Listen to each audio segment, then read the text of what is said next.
Remaja berusia 17 tahun ini tewas terjatuh dari lantai 5 saat bercanda bermain parkur bersama dua temannya.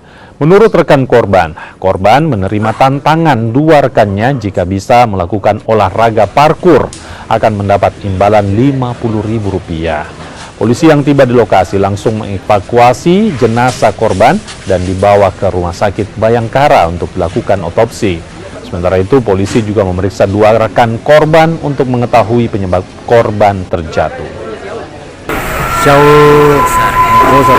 Nah, terus setelah itu sampai terjatuhnya korban dari atas? Ya, di sini setelah teriak diam. Diam. Lalu jalan ke belakang. Tiba-tiba hilang. Saat kau tahu dia sudah terjatuh itu sempat dilakukan pertolongan? Saya masih santai karena belum kan masih bilang pikir. Gitu. Sempat minta air minum katanya? Iya, tapi pas ke sampai di bawah.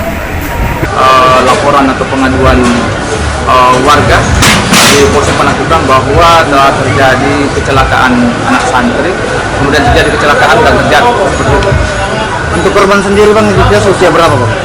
Umurnya sekitar 16 tahun, seorang laki-laki yang berumur sekitar 16 tahun. Ini singkat Bang, ini bercandanya bagaimana sampai terjadinya?